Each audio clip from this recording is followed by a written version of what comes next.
Daniels reached for the radio. Unit 12 to dispatch. We have eyes on the suspect. Juvenile male, appears to be about 7 or 8 years old, holding what appears to be a firearm. Attempting to make contact. Drop the gun. The sky above Monroe Park stretched out in a crisp, cloudless blue. The kind of Saturday that made you forget the world could be cruel.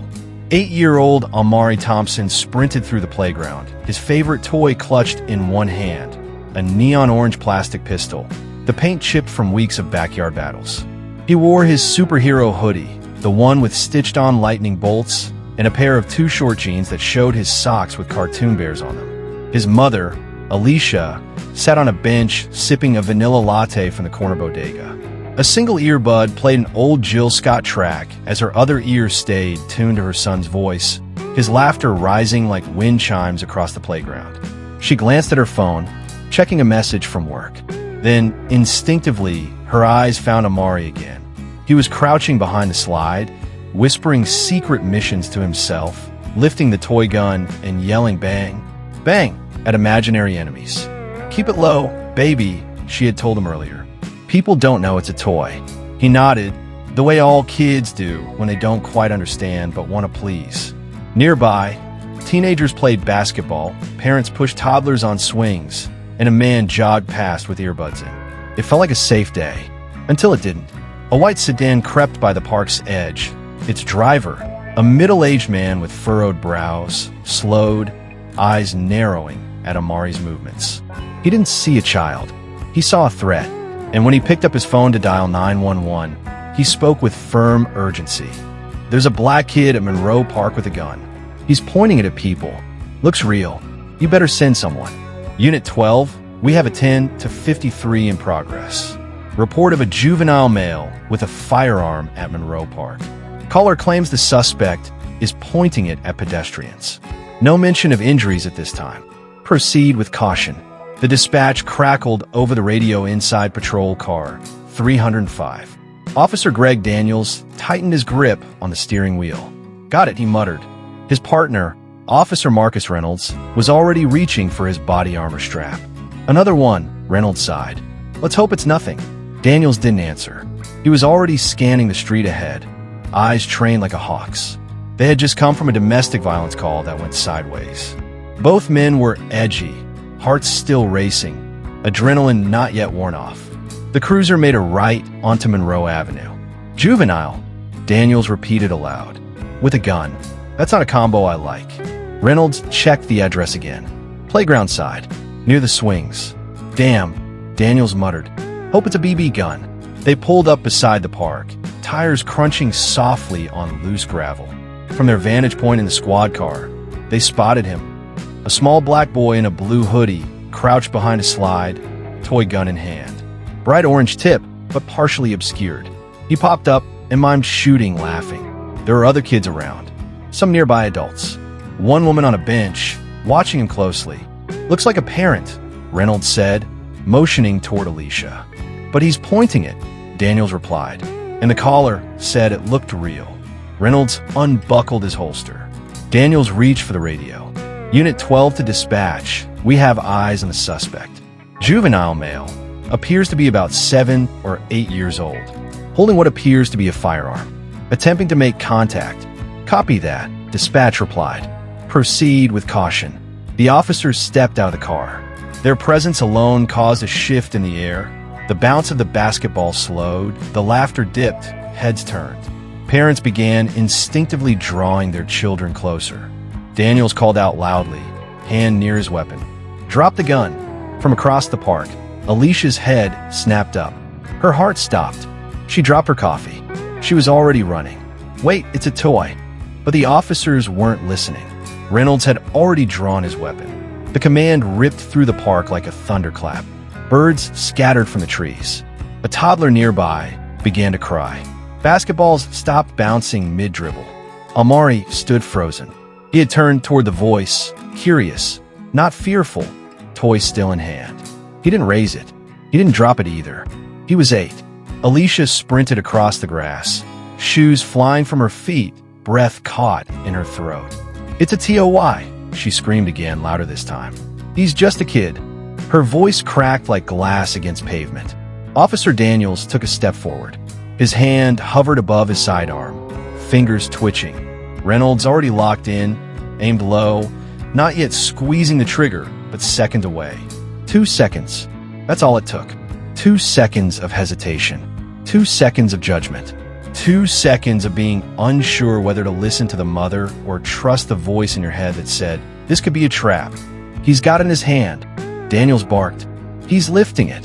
But he wasn't. Amari, confused by the shouting, began to cry. The plastic toy dropped from his hand and hit the mulch with a soft thunk.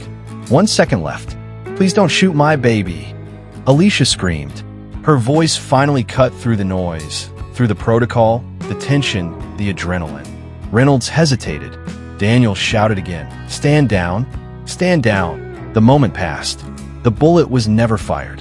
Alicia collapsed beside her son, pulling him into her arms, shielding him with her body, her breath coming in short, panicked bursts.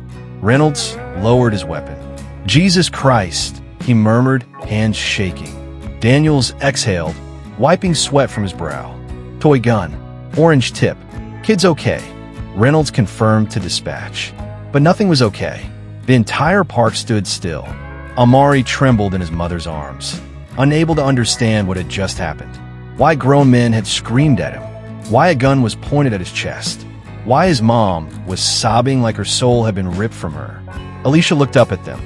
2 armed officers, still catching their breath, and whispered, "You almost killed my baby."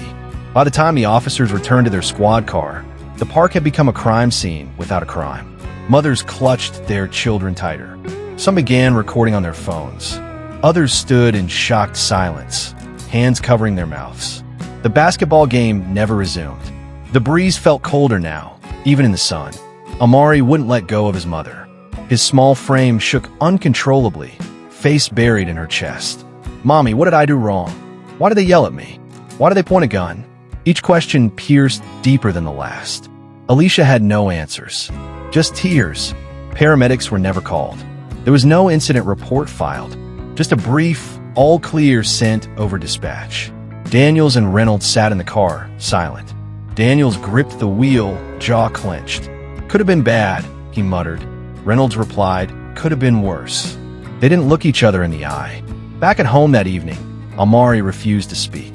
He wouldn't eat. He flinched when someone knocked on the door, even when it was just a neighbor checking in. Alicia sat beside his bed, watching his chest rise and fall. She could still hear the shouts, still see the weapon. Her heart hadn't stopped racing since. She opened her phone and typed, "They almost killed my son in front of me today for holding a toy."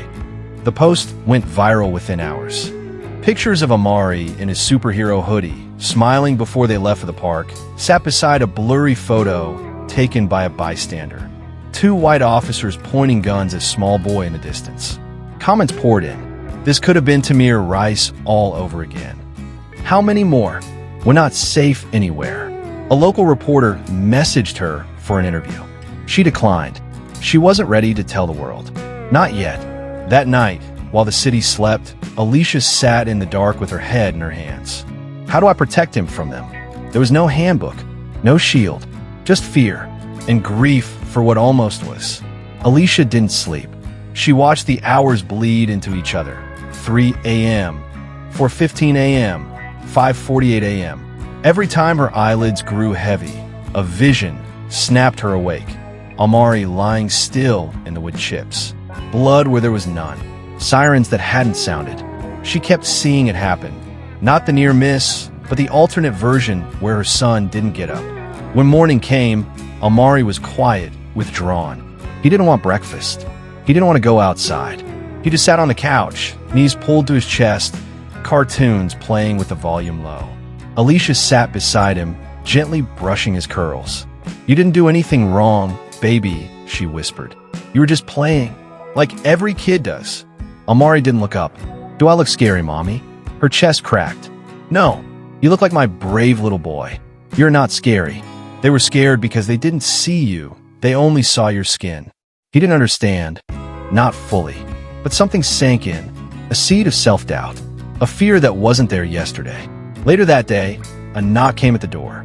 It was Deja, a neighbor from down the hall. She was holding a tray of warm jollof and baked chicken. Her face was kind, but her eyes held rage. I saw the video. I was there. You need to sue, Alicia. You need to speak. This can't go unpunished. Alicia nodded slowly but didn't respond. You know what would have happened if you hadn't screamed? Deja added. They were going to kill him. Right there. And say it was a mistake. The words made Alicia nauseous. Meanwhile, the police department had released a brief statement. Officers responded to a report of an armed individual at Monroe Park. Upon arrival, they encountered a juvenile in possession of a realistic-looking toy gun. The situation was resolved without incident. The department encourages all parents to ensure toy weapons are clearly marked and used in appropriate settings. No apology, no accountability, no mention of Amari's name. Just a statement designed to erase what had almost happened. That night, Alicia stared at her phone screen again. She typed, "They almost took my son. Now they act like it never happened." She hit send. The world started listening. By morning, Alicia's post had over 45,000 shares. Her inbox was overflowing. Journalists, activists, parents. Some sent prayers.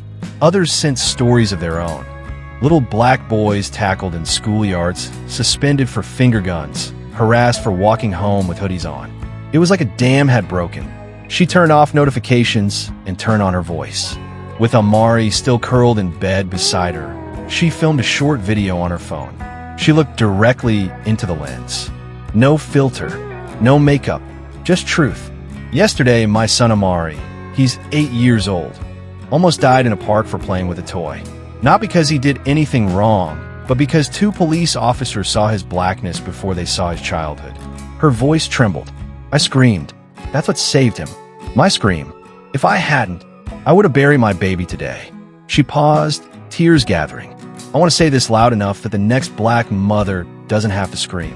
We are tired of being grateful that our children almost weren't killed. We are tired of surviving close calls. We want them to live. Not barely. Fully. She ended the video with a single question. Is an 8-year-old playing really a threat? Or are you too afraid to see us as human?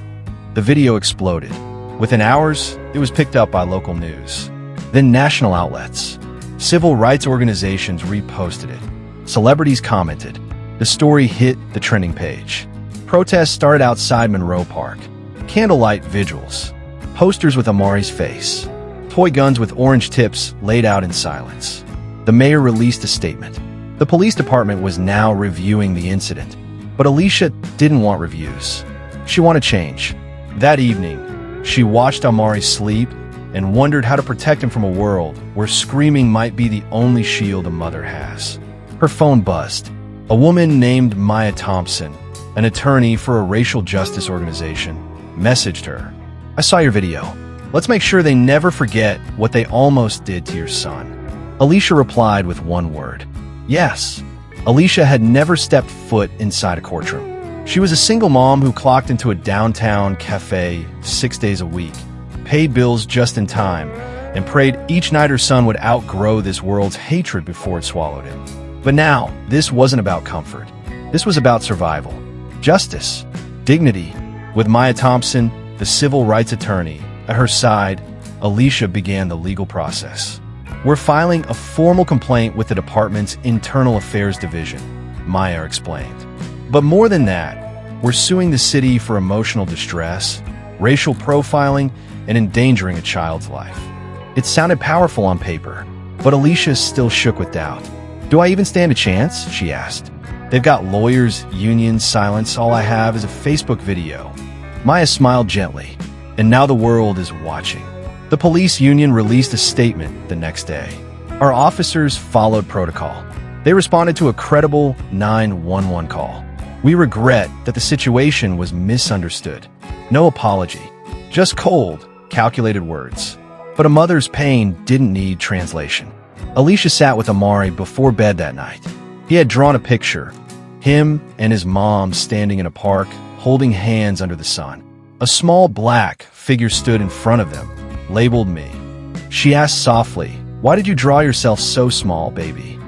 He shrugged, "Because that's how I felt." She hugged him tightly, her heart breaking anew. A week later, Maya called with news. We're taking this public. There's going to be a press conference downtown, and I want you there.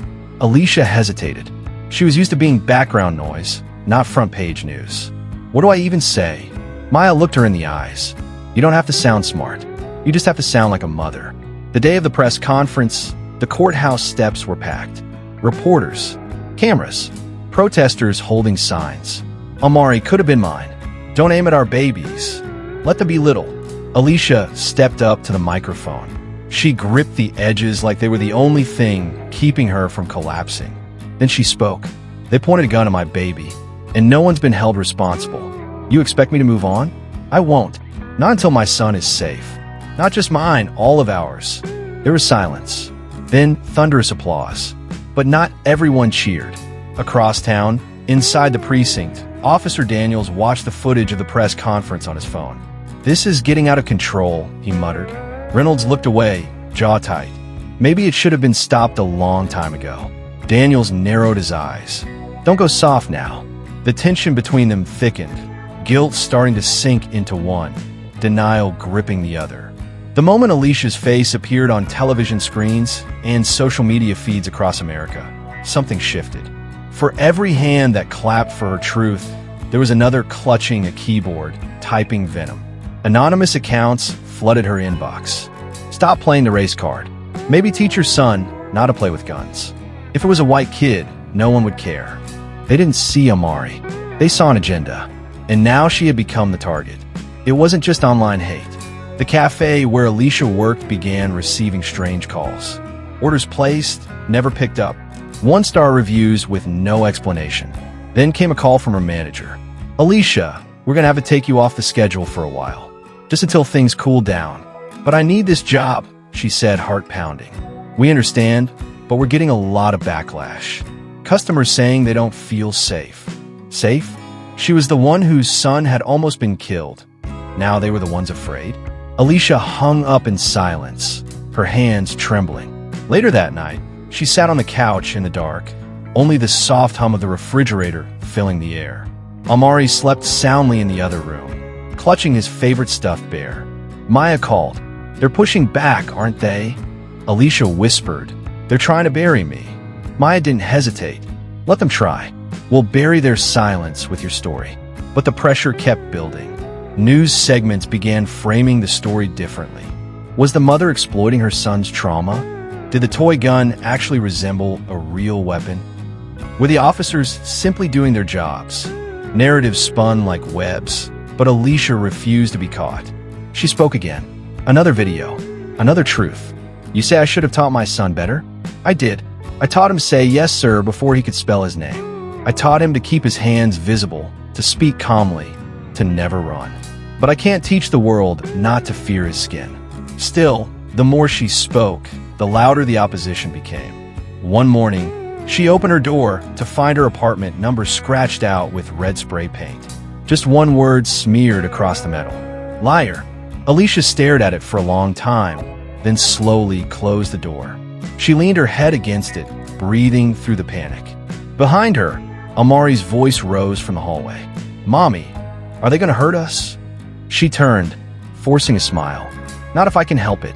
And deep inside, that fire, the one that was lit the moment she screamed in Monroe Park, only burned brighter. The courtroom was colder than Alicia imagined. Not just in temperature, in atmosphere. Hard faces, distant eyes, and a judge whose gavel hit like thunder. It had taken months to get here. Maya stood tall beside her, organizing files, rehearsing key points in a whisper. Amari sat in the gallery with Alicia's sister, drawing quietly, unaware his childhood had become Exhibit A in a war for justice. The city's attorneys opened first. This is a tragic misunderstanding, the prosecutor said. The officers acted on a legitimate emergency call. Their intention was not harm. It was to protect the community. Then came the subtle twist, the dangerous kind. And while we sympathize with Ms. Thompson, we must ask, should a toy that looks like a deadly weapon be allowed in public spaces? Alicia's stomach tightened. They weren't just defending the officers. They were blaming her. Again, when Maya stood, the room shifted. She played the 911 recording. She showed side-by-side images. Amari's plastic toy next to a real firearm, the difference glaringly obvious. She zoomed in on body cam footage. The moment the officer shouted, the instant Alicia's scream pierced the frame. 2 seconds, Maya said, pointing to the timeline. That's how long it took for them to aim at a child. 2 seconds to judge him, 2 seconds to nearly end him. Then she turned to the jury. The system isn't broken. It's functioning exactly as it was built. And today, you're being asked to decide, does that system get to keep failing our children without consequence? The room was silent. Later, on the stand, Alicia testified. Her voice shook, but her spine held steady. I watched my son, my baby, almost die because someone saw danger where there was only imagination. I will never unsee it. He will never unfeel it. We do not get to forget, and neither should the people who almost pulled the trigger. She looked toward the officer's bench. Reynolds kept his gaze low. Daniel stared through her. The trial dragged for days. Witnesses, experts, arguments, rebuttals. But the moment that shifted everything came unexpectedly. An anonymous police dispatcher, voice disguised, testified via video link. There's been pressure to close this quietly, the voice said. But when I heard the call, I knew they were rushing it. The tone, the panic wasn't real. And when the call came in, I asked, is this about race? Someone laughed. That laugh is burned into me. The courtroom inhaled sharply. Someone inside had cracked. Outside, protests swelled. Signs filled the streets. 2 seconds too late. Let black kids be kids. The real weapon is fear. Amari's drawing, the one where he made himself small, was now on posters, murals, and news banners. He had become a symbol. But Alicia wanted more. She wanted change. The jury filed in like ghosts, slow, deliberate, unreadable. Alicia gripped Maya's hand so tightly her knuckles whitened. Her breath caught in her throat as the foreperson stood, unfolding the slip of paper that held the weight of their entire ordeal. In the matter of Officer Reynolds and Officer Daniels, on the charge of reckless endangerment of a minor, we find the defendants not guilty. Gasps rippled through the courtroom. A woman sobbed. Someone muttered, "Of course." Alicia didn't cry. Not yet. Her heart felt like glass, suspended in midair, not shattered, not intact, just floating. Later, in the hallway, microphones swarmed her. "Ms. Thompson, how do you feel about the verdict?" She paused. For the first time in days, Amari stood beside her, holding her hand. She looked down at him, his wide eyes watching her face, searching for a reaction he could mimic. That's what children do. They borrow their parents' emotions before they learn their own. "I feel," she said slowly, "like we've been told our pain doesn't matter. Again, but I'm here. My son is alive. And that means their verdict is not the end."